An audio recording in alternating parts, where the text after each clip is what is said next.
안녕하세요. 3월 7일 KB 리서치 모닝 미팅 시작하겠습니다. 먼저 전일 증시 동향 살펴보겠습니다. 전일 증시 동향 정리하겠습니다. 어제 국내 증시는 글로벌 무역 갈등 완화 및 관세 협상 기대감에도 업종 차별화가 진행되면서 혼조세로 마감했습니다. 관세 불확실성이 일부 해소되면서 경계감이 완화되었으나 국내 증시는 지난 수요일 선반영 영향에 상승폭이 제한되었고 일부 차익 실현 매물이 출회됐습니다. 열흘 만에 외국인 순매수로 돌아서면서 코스피가 상승세가 연장된 반면 코스닥은 하루 만에 하락 전환하면서 수요일의 상승분을 반납했습니다. 관세 대상에서 일시적으로 벗어나 대응책을 마련할 여지가 생긴 자동차주가 일제히 강세를 보였고 반면 제약바이오주와 엔터, 로봇, 중소형 반도체주의 약세가 코스닥 지수 하락을 주도했습니다. 다음 해외 증시입니다. 미국 증시는 트럼프 관세 불확실성과 더불어 AI 성장 불안, 기업 감원 급증 우려 등 악재가 겹치면서 일제히 하락했습니다. 트럼프 대통령은 캐나다 및 멕시코와의 무역 협정이 적용되는 상품에 대한 관세를 한시적으로 4월 2일까지 면제한다고 발표했습니다. 또 주간 실업수당 청구 건수는 감소세를 보인 반면 기업들의 2월 감원 계획은 17만 2천 명으로 팬데믹 이후 가장 큰 규모를 기록했습니다. 한편 마블 테크놀로지는 가이던스 실망감에 10% 넘게 급락했고 반도체주 전반이 약세를 보였습니다. 다만 장 마감 후 호실적을 발표한 브로드컴은 시간 외에서 16%대 급등했습니다. 달러는 멕시코와 캐나다 관세 유예 영향에 나흘째 하락하면서 지난해 11월 초 이후 최저치를 기록했고 유가는 5거래일 만에 상승 전환했으나 투자 심리가 여전히 불안해 상승폭이 제한됐습니다. 관전 포인트입니다. 트럼프의 관세 유예가 오히려 불확실성을 키우면서 투자 심리를 악화시켰습니다. 지난해 증시 랠리를 주도했던 AI주를 중심으로 매물 출회가 심화됐습니다. 나스닥 지수는 전고점 대비 10% 이상 하락하면서 조정장에 진입했고 S&P 500 지수도 200일 이평선을 이탈하면서 시장 불안을 증폭시켰습니다.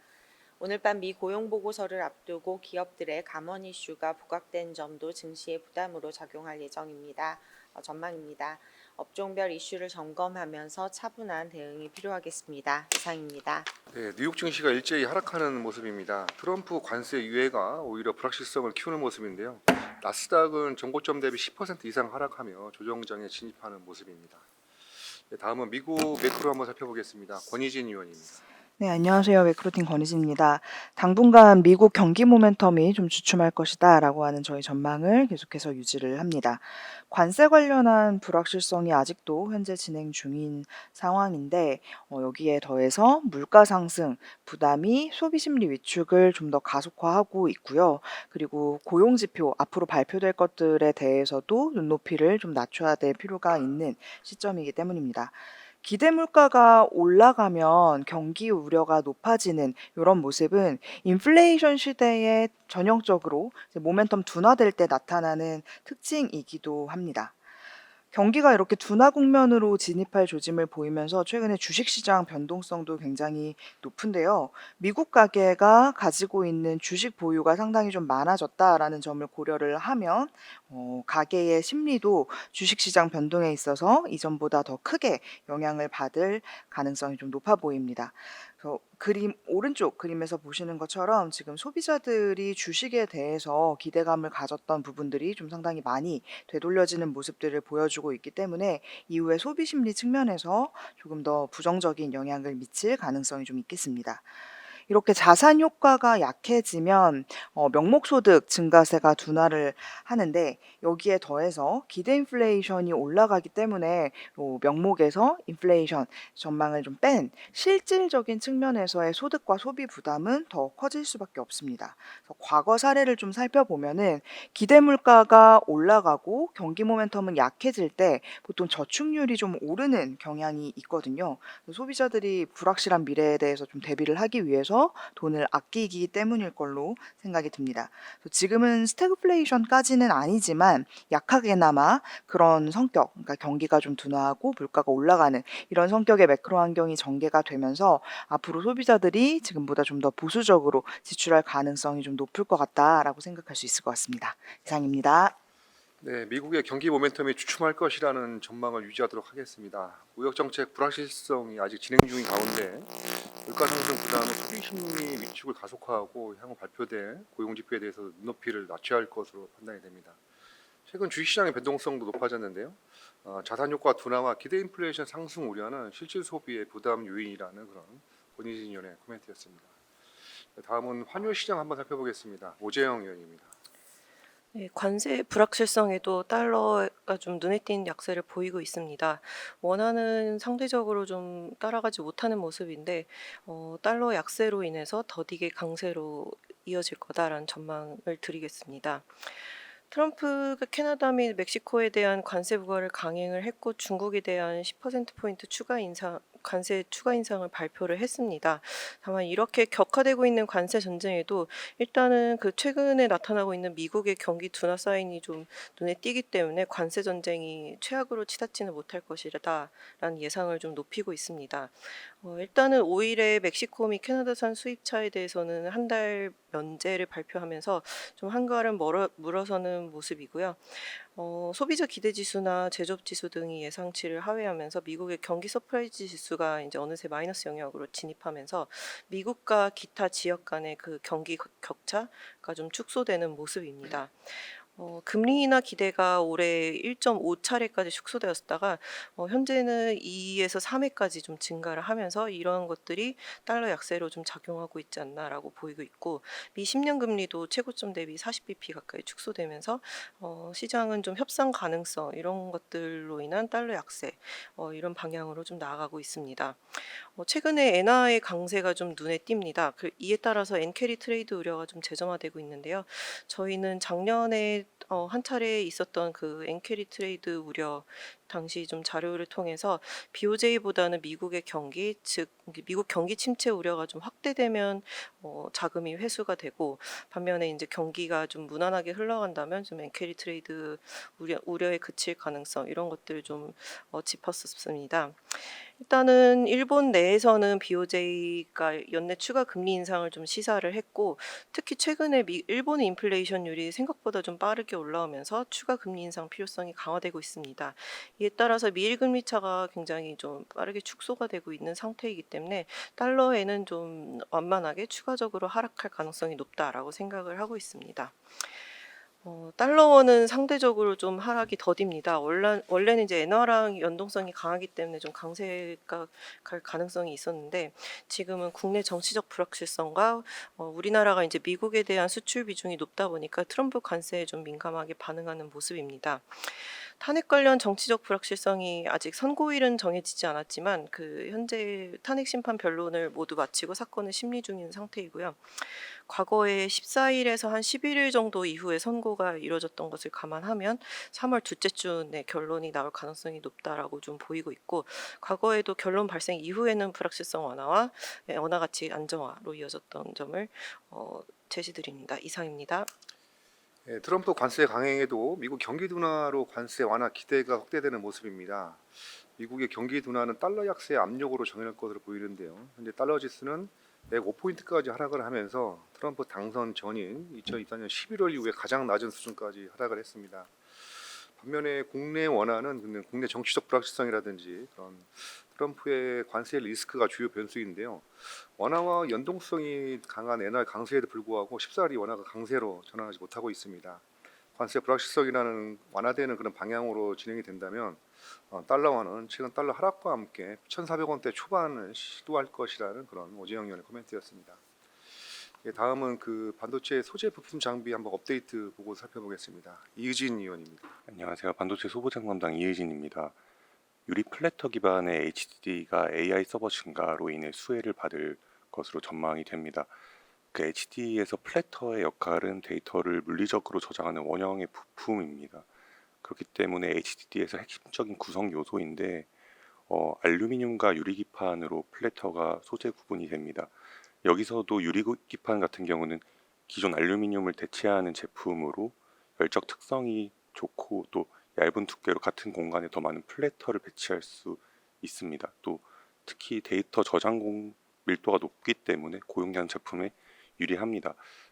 그래서 고용량 HDD 서버 투자가 많아질수록 유리 기반 유리 플래터 기반의 HDD가 증가할 것으로 예상이 되는데요. 그렇기 때문에 지금 현재 호야가 독점 공급을 하고 있는 제품인데 HDD 유리 플래터 매출이 현재 역대 최대 매출액을 기록을 하고 있습니다. 네, 그래서 AI 서버 투자 확대로 인해서 HDD 유리 플래터 수요 증가가 저는 전망을 하고 있고요. 실제로 시게이트 CEO 같은 경우도 GPU가 처리하지 않는 데이터를 저장하는 저장소 역할을 HDD가 하기도 하고, 또한 HDD가 AI 워크로드의 약 90%를 처리하고 있기도 합니다. 아마존 웹 서비스도 HDD는 TCO를 절감하고 전력 소비를 낮출 수 있다라고 언급을 하고 있습니다. 그렇기 때문에 유리 플래터 기반의 HDD 수요 증가로 이어질 것으로 저는 전망을 하고 있습니다. 네, 이상입니다. 예, 고용량 서버 투자 확대로 인해서 HDD 즉 하드디스크 드라이브 플래터에서 유리기판의 수요 증가가 전망이 됩니다. 참고로 플래터는 이 HDD에서 데이터를 물리적으로 저장하는 원형의 부품인데요. 이 소재가 알루미늄과 유리기판입니다. 근데 최근에 유리기판이 우수한 특성으로 해서 수요가 증가하고 있다는 그런 내용이었습니다. 자세한 내용은 레포트를 참조 부탁드립니다. 네, 다음은 제약바이오 업데이트 보고서입니다. 김혜민 위원입니다. 안녕하십니까. 제약바이오 담당 김혜민 연구원입니다. 산업 코멘트 말씀드리겠습니다. 국내 제약바이오 섹터 점검입니다. 3월 6일 종가 기준 코스피 의약품은 코스피 대비 0.5%포인트, 코스닥 제약은 코스닥 대비 0.9%포인트 상회하는 흐름을 보이고 있습니다. 목전의 주요 이벤트로는 이제 프랑스 파리에서 3월 26일부터 29일 동안 개최되는 유럽 폐암학회 에서 알테오젠과 머크가 진행하고 있는 키트루다 SC, 그리고 유한양행의 폐암신약 레이저 티닙과 관련된 데이터 공개를 기대해 볼 수 있고, 최근 주가 변동폭에도 일정 부분 반영되고 있다고 판단을 합니다. 그 이후 4월 말 개최되는 미국 AACR, 그리고 5월 말 6월 초 개최되는 아스코가 추가 모멘텀으로 작용할 수 있습니다. 해외 제약바이오 섹터 점검입니다. 대형 헬스케어인 XLV가 바이오텍 지수인 NBI보단 좋다라고 말씀을 드리고, 특히 트럼프 2.0 행정부 같은 경우는 대형 제약사들과 지속 소통하고 있고, 이를 통해서 화이자의 미국 시설로 운영 전향 계획 또는 릴리의 미국 신규 시설 투자 소식 등이 존재하고 있고, 의료비용 지출 절감에 대해서도 다양한 옵션이 토론이 되고 있습니다. 이에 따라서 공보험 쪽 매출 비중이 높은 센틴, 몰리나 같은 기업들에 대해서도 우려가 일부 존재합니다. 빅파마 경우 같은 경우는 계속적인 M&A 그리고 연구개발 협력 그리고 기술 도입에 열려 있어서 이제 TPD나 이중항체 그리고 GLP 같은 분야의 기업들을 트래킹할 필요가 있다고 판단을 합니다. 국내 제약바이오 섹터 임플리케이션 같은 경우는 변동성을 기회로입니다. 감사보고서 제출 시즌이 도래함에 따라서 이제 매출액 요건이라든지 법인세 차감전 손실 여부 등에서 이슈가 존재할 수 있는 바이오텍들에 대한 선호도가 급감하면서 주가 변동폭을 확대할 수 있습니다. 특히 이제 주가 변동폭이 확대될 것으로 예상되는 바이오텍 중에서도 R&D 모멘텀의 강도 또는 보유하고 있는 물질의 본질적인 가치는 변동이 없지만 단순 시장 참여자들의 기대감 소멸로 인해 주가가 조정을 받는다면 오히려 도파민과 리스크 리턴이 넘치는 매력적인 구간이라고 생각합니다. 이상입니다. 네, 그 제약바이오 주요 이벤트가 프랑스 파리에서 3월 26일에서 29일 유럽 폐암학회가 열리고 있습니다. 주요 이벤트로 정할 것으로 보여지고, 특히 이제 감사보고서 제출 시즌이 도래하고 있습니다. 항상 이때 주가 변동성 확대가 커지고 있는데요. 실적 성장 기대 또는 R&D 모멘텀이 존재하는 기업들 위주로는 그 변동성 구간을 활용해서 오히려 매수 기회로 접근할 수 있는 그런 구간이라는 그런 내용이었습니다. 예, 오늘 마지막 기업 TKG 휴캠스 한번 살펴보겠습니다. 전우재 의원입니다. 안녕하세요. 정의화학 담당 전우재입니다. TKG 휴캠스에 대한 투자 의견 바 유지하나 목표 주가는 23,000원으로 하향합니다. 최근 광산 채굴 수요가 감소하면서 폭약용 질산 초안 판매가 둔화되고 있기 때문입니다. 이에 따라서 올해와 내년도 ROE를 소폭 하향 조정합니다. 4분기와 1분기 실적은 예상치를 하회하고 있습니다. 이는 신규 증설한 M&B 공장이 가동률을 올리는 과정이기 때문이고요. 아마 2분기나 3분기부터는 공장이 풀 가동하면서 연간 실적은 개선이 될 것 같습니다. 또한 장기적으로도 M&B 시황은 긍정적입니다. 이는 보통 보온에 사용하는 폴리우레탄을 만드는 소재인데, 최근 LNG 터미널 건설이 늘어나고 있으면서 MDI 수요가 증가하고 있기 때문입니다. 특히 미국이 3월부터 중국 MDI에 대한 반덤핑 예비 조사를 시작을 했는데 미국 MDI 수입의 57%가 중국산인 것을 감안하면 한국 업체들의 MDI 수출 확대가 가능해 보입니다. 현재 시가총액 기준 그 시가 배당률은 6% 이상으로 장기 보유하기 적합한 종목으로 생각합니다. 이상입니다. 예, 휴캠스에 대한 투자 의견 바이를 유지를 하지만 목표 주가를 23,000원으로 하향 조정하겠습니다. 목표 주가 하향 조정의 근거는 광산 채굴 수요 감소로 인한 질산 초안 판매 둔화를 반영을 했습니다. 4분기 영업이익은 82억 원으로 컨센서스를 35% 크게 하회를 했습니다.